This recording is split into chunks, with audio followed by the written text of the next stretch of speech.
Zava-dehibe ny fanatanterahana ilay hetsika antsoina hoe force de frappe izay nitanterahany polisim-pirenena nentina indrindra namongorana ny asan-dahalo ny asan-jiolahy fakana-keriny sy ny paritahan'ny fitaovam-piadiana samihafa amin'ireo tompona andraikitra isan-tsokajiny misy moa ny tatitra izay nataony avy amin'ny polisim-pirenena manoloana izay.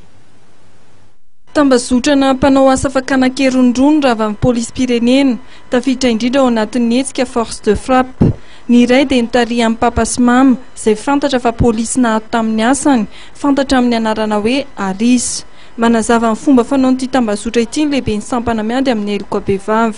Rehefa niainga zany raha hoe taoriana amin'ny fisamborana ny Siltasy izay olona anankiray izay eleman'ny papa sy mama dia nalaina tany Tamatavy dia nandeha raha hoe mbola manana olona ho bataina zalahy, manana olona ho samborina zalahy.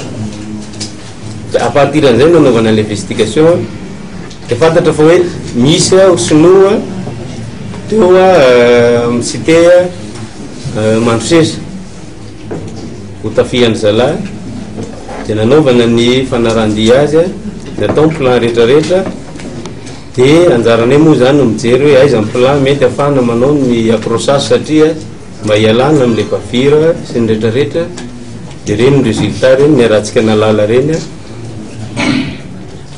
anakefatra ny lavy teo ny eo nday teny amin'ny hôpitaly no maty dia ny pasita moa tamin'ireny ny arahantsika nahita pistolet anankiray dia ray vita gasy, pistolet anankiroa ndray vita gasy ndray makarovy dia miaraka amin'ilay antsy hitatsika eto sy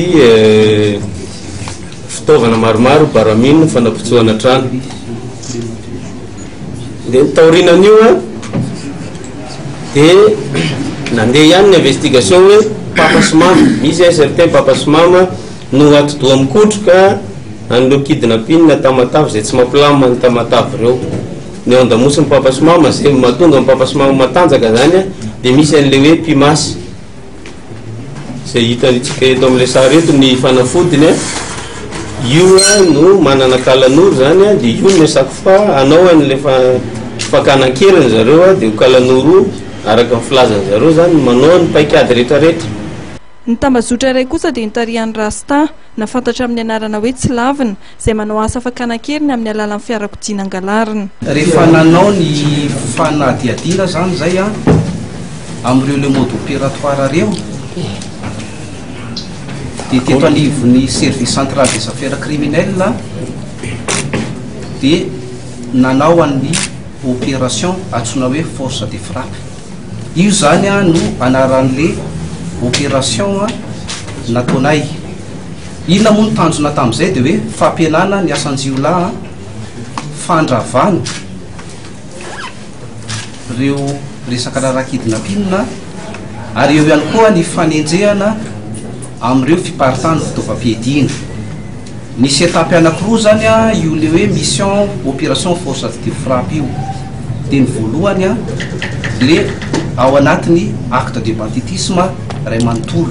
Tamin'ity indray zany dia misy koa zany le hoe force de frappe 2 izay ao anatin'le hoe fakana-keriny manokana mihitsy.